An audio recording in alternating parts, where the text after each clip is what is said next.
আজকে বৃক্কের তাৎক্ষণিক বিকলের প্রতিকার ও করণীয়। আমরা জানি বৃক্ক বিকল যেমন জটিল, তার চাইতেও জটিল বৃক্কের তাৎক্ষণিক বিকলের প্রতিকার। বৃক্কের তাৎক্ষণিক প্রতিকারের ক্ষেত্রে করণীয় বিষয়ের মধ্যে আমাদের অবশ্যই সবচাইতে চিন্তাশীল হতে হবে। এক্ষেত্রে তাৎক্ষণিক বৃক্ক বিকলের দু একটি লক্ষণ বা বৈশিষ্ট্য দেখে আমরা আমাদের খাদ্য এবং পথ্যের পরিবর্তন করে নিজেই যদি চিন্তা ভাবনা করি, এক্ষেত্রে বিশেষজ্ঞগণ বলছে যে এই ধরনের ব্যবস্থা জীবনের জন্য অত্যন্ত ক্ষতিকর এবং ঝুঁকিপূর্ণ, এবং তারা বলেই ফেলতেছে যে এইরকম যে এই ব্যবস্থা অর্থই অনর্থের মূল, বা আমাদের এই যে ব্যবস্থার কারণে আমরা জীবনকে বড় ঝুঁকির মধ্যে ফেলছি। এক্ষেত্রে বিশেষজ্ঞগণ প্রতিকার সম্পর্কে তিনটি ব্যবস্থাপনার কথা বলতেছে। প্রথমে আমরা বর্ণনা যাব যে নিয়ন্ত্রিত ব্যবস্থাপনা ও আহার। নিয়ন্ত্রিত ব্যবস্থাপনায় আমরা প্রথমেই বলতে পারি যে আমাদের উচ্চ রক্তচাপ এবং ডায়াবেটিস নিয়ন্ত্রণে রাখতে হবে। 2 নম্বর যদি আমরা বলতে চাই যে পরিমাণ প্রতিদিন যে পরিমাণ প্রস্রাব করে সে, তার চাইতে 500 মিলিলিটার অতিরিক্ত পানি গ্রহণ করতে হবে। খাদ্য মানের দিকে যদি আমি তাকাতে চাই, তাহলে তাকে প্রোটিনের পরিমাণ কম গ্রহণ করতে হবে, এমনকি তাকে প্রতিদিন 40 মিলিগ্রাম প্রোটিন গ্রহণ করতে পারে। দেহের রস ও ইলেকট্রোলাইটের ভারসাম্য প্রতিষ্ঠিত করতে হবে।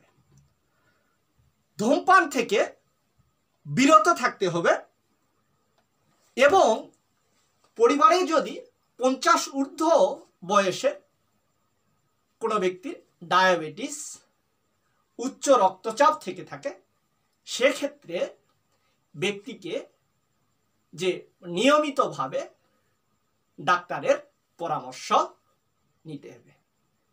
এই নিয়ন্ত্রিত ব্যবস্থাপনা ও আহারের যে কয়টি সতর্কতামূলক ব্যবস্থাপনার কথা বললাম, এই ব্যবস্থাপনা দিয়ে যদি কাজ না হয়, তখন আমরা দ্বিতীয় স্টেজে যাব, যে ডায়ালাইসিস দ্বারা বৃক্ককে আমরা সহযোগিতা বা সহায়তা করে থাকব। বৃক্ক ডায়ালাইসিস দিয়েও যদি তার সমাধান না হয়, তবে সর্বশেষ যে পদ্ধতি, এটি হচ্ছে বৃক্ক প্রতিস্থাপনের মাধ্যমে আমরা তার সমাধান করতে পারি। এক্ষেত্রে আমরা আজকে ডায়ালাইসিস সম্পর্কে বিস্তারিত পড়ব, এবং ডায়ালাইসিস সম্পর্কে পড়তে যাব, তবে ডায়ালাইসিসের আমরা সংজ্ঞাটা বা ডায়ালাইসিসটা কি ব্যবস্থা, এটা সম্পর্কে আমরা জেনে ফেলতে পারি। আমি অবশ্য বোর্ডের সংজ্ঞাটা লেখার চেষ্টা করেছি, এবং ডায়ালাইসিস এর দিকে যদি আমি তাকাই, তাহলে আমি দেখছি যে একটি বৈষম্যভেদ্য ঝিল্লির ভিতর দিয়ে নির্বাচনমূলক ব্যাপন প্রক্রিয়ায় কোনো দ্রবণের কলয়েডাল পদার্থ থেকে দ্রবীভূত পদার্থের লাইসিসকে বলা হচ্ছে ডায়ালাইসিস। এক্ষেত্রে আমরা বুঝতে পারলাম যে বৈষম্যভেদ্য পর্দা, যেটা আমরা প্লাজমা মেমব্রেনের কথা বলেছিলাম, এটি হচ্ছে বৈষম্যভেদ্য পর্দা। যে পর্দা নির্দিষ্ট রাসায়নিক পদার্থকে যাতায়াতের অনুমতি দেয়, ওই পদার্থ ব্যতীত অন্য পদার্থকে যাতায়াতের অনুমতি দেয় না, তাকে বলা হচ্ছে বৈষম্যভেদ্য পর্দা। এবং নির্বাচনমূলক পুনঃশোষণ সম্পর্কে তোমরা আগে পড়েছ, সেক্ষেত্রে যে আমি আরো একবার বলছি যে একটি বৈষম্যভেদ্য ঝিল্লির ভিতর দিয়ে নির্বাচনমূলক ব্যাপন প্রক্রিয়ায়, ব্যাপন সম্পর্কে তোমরা জানো যে প্রক্রিয়ায় যে অধিক ঘনত্বের মাধ্যম থেকে অল্প ঘনত্বের দিকে ধাবিত হয়, বেপন প্রক্রিয়ায় কোন দ্রবণের কলয়েডাল পদার্থ থেকে, যে দানা জাতীয় পদার্থ থেকে দ্রবীভূত পদার্থের ডায়ালাইসিস কে বলা হচ্ছে ডায়ালাইসিস বলা হয়ে থাকে। এক্ষেত্রে ডায়ালাইসিস আবার দুই ধরনের হতে পারে, একটি হচ্ছে হিমোডায়ালাইসিস আর একটি হচ্ছে পেরিটোনিয়াল ডায়ালাইসিস। হিমোডায়ালাইসিসটা আমরা বর্ণনা করতে যাব, তবে হিমোডায়ালাইসিসের প্রাথমিক কথাটাও জেনে ফেলব। রক্তকে, যে প্রক্রিয়ার মাধ্যমে রক্তকে পাম্প করে শরীর থেকে বের করে বর্জ্য পদার্থ অপসারণের উদ্দেশ্যে পরিশ্রুত করে যেভাবে আবার দেহে ফেরত পাঠানো হয় তাকে বলা হচ্ছে হিমোডায়ালাইসিস। হিমোডায়ালাইসিসে আমরা বর্ণনায় যাব, তবে তার আগে আমি বোর্ডে হিমোডায়ালাইসিস বর্ণনার পূর্বে আমি একটি চিত্র অঙ্কন করে ফেলি। হিমোডায়ালাইসিস প্রক্রিয়াটি বর্ণনায় যাচ্ছিলাম, আমরা হিমোডায়ালাইসিসের সংজ্ঞা পড়ে ফেলছি। তো হিমোডায়ালাইসিস শব্দটি এইরকম যে হিম শব্দের অর্থ হচ্ছে রক্ত আর ডায়ালাইসিস শব্দের অর্থ হচ্ছে ঝিল্লি স্রাবণ, অর্থাৎ রক্তটা বৈষম্যবেদ্য ঝিল্লি দ্বারা পরিশ্রুত হওয়াই হচ্ছে হিমোডায়ালাইসিস। এখানে হিমোডায়ালাইসিসের জন্য একটি মেশিন ব্যবহার করা হয়, এই মেশিনটির নাম হচ্ছে ডায়ালাইজার, এবং এই মেশিনের সাথে দুটি টিউব যুক্ত থাকে বা নল যুক্ত থাকে, যার একটি হচ্ছে ধমনীর সঙ্গে যুক্ত হওয়ার জন্য আর অপরটি হচ্ছে শিরার সঙ্গে যুক্ত হওয়ার জন্য। তবে এক্ষেত্রে হচ্ছে যে আরো দুটি অংশ ছিদ্র থেকে থাকে বা হচ্ছে মুখ থেকে থাকে, যার একটি দ্বারা এই আমি বলে ফেলি যে এই ডায়ালাইজার মেশিনের ভিতর যে তরল পদার্থ থেকে থাকে তাকে বলা হচ্ছে ডায়ালাইসেট দ্রবণ। এবং এই ডায়ালাইসেট দ্রবণটি এভাবেই তৈরি করা হয়, যেমন বৃক্ক হচ্ছে রক্ত থেকে ইউরিয়া, ইউরিক অ্যাসিড, ক্রিয়েটিনিনগুলো পরিস্রাবণ করার ক্ষমতা রাখে। এই হচ্ছে দ্রবণগুলো দ্বারা এই ডায়ালাইসিস দ্রবণটি তৈরি করা হয়ে থাকে। এক্ষেত্রে যে হচ্ছে দুটি এই ডায়ালাইজারে আরো দুটি মুখ থেকে থাকে, যার একটি দ্বারা নতুন ডায়ালাইসেট দ্রবণ প্রবেশ করা হয় এবং অপর একটি মুখ থেকে থাকে, তাহলে এটি দ্বারা হচ্ছে যে ডায়ালাইসিস কৃত যে বিশুদ্ধ হচ্ছে অ্যামোনিয়া, ইউরিক অ্যাসিড সমৃদ্ধ যে বর্জ্য উপাদান, এই বর্জ্য উপাদানগুলো বের করে নেওয়া হয়। এক্ষেত্রে আমরা একটু বর্ণনায় যেতে চাচ্ছি। বর্ণনায় যেতে গেলে যে আমরা বললাম যে দুটি টিউব থাকে, মূলত একটি টিউব এর ভিতর দ্বারা একটির মুখ ধমনীর সঙ্গে যুক্ত থাকে, তবে আমাদের হাতের যে কবজিতে যে একটি টিউব ধমনীর সঙ্গে যুক্ত থাকে, এই ধমনীর সঙ্গে যুক্ত হওয়ার সঙ্গে পূর্বে এখানে একটি কি লাগানো থাকে, যে যার মাধ্যমে এই ধমনীর সঙ্গে যুক্ত হয়, এই অংশটিকে বলা হয় ক্যাথেটার।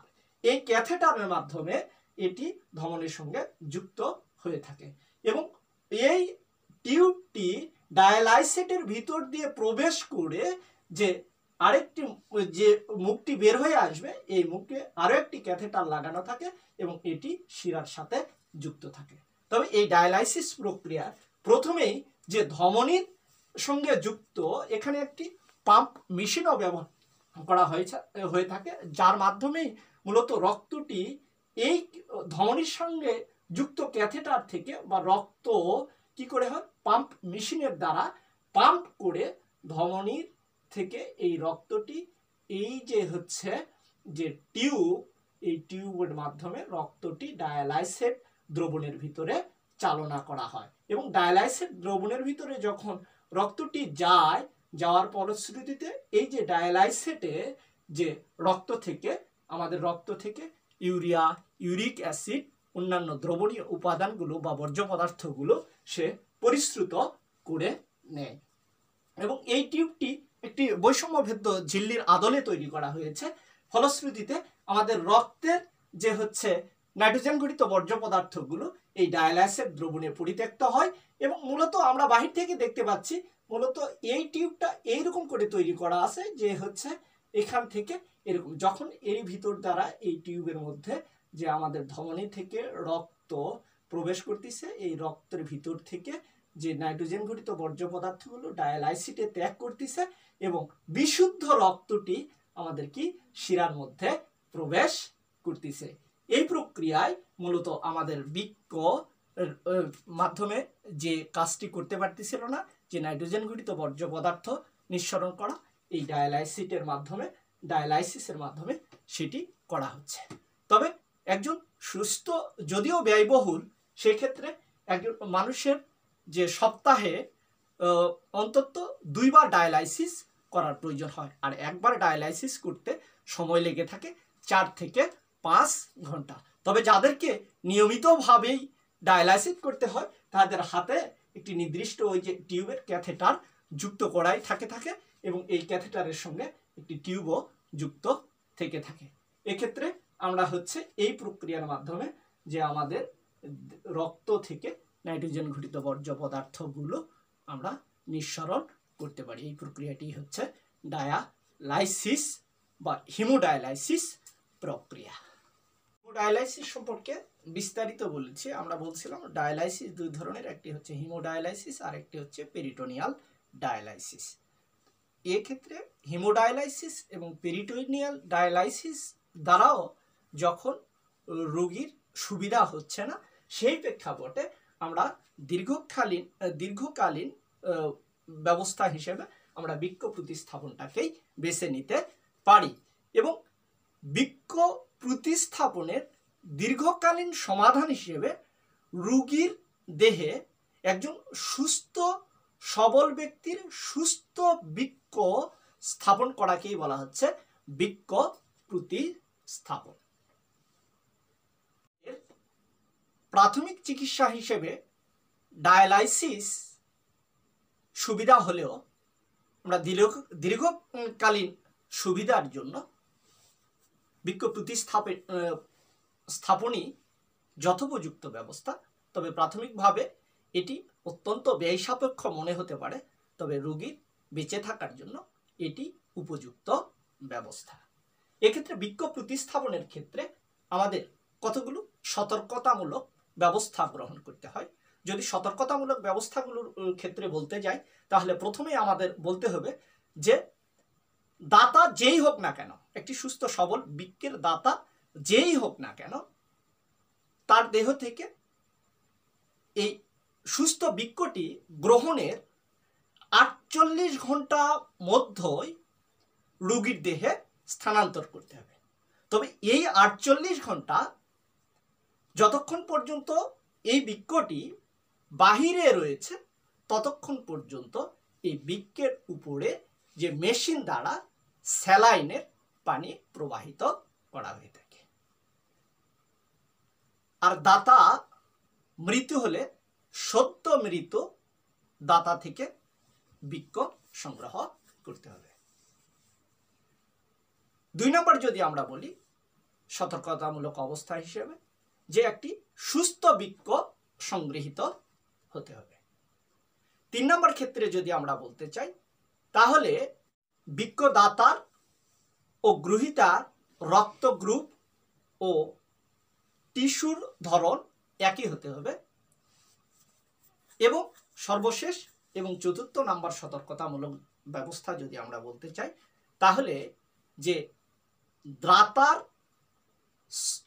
এক্ষেত্রে দাতার না, গ্রহীতার শ্রোণী দেশে অপারেশনের মাধ্যমে যে সংগৃহীত সুস্থ বৃক্কটি প্রতিস্থাপন করতে হবে এবং যে সুস্থ বৃক্কের ধমনী এবং শিরা দাতার গ্রহীতার ধমনী ও শিরার সঙ্গে যুক্ত করে দেওয়া হবে এবং যে প্রতিস্থাপিত বৃক্কটির ইউরেটার গ্রহীতার মূত্র থলির সঙ্গে পৃথকভাবে সংযুক্ত করতে হয়। এভাবেই বৃক্ক প্রতিস্থাপন সম্পন্ন করা হয়ে থাকে। ধন্যবাদ। পরবর্তী ক্লাসে আমরা অন্য একটি অধ্যায় নিয়ে আলোচনায় চলে যাব।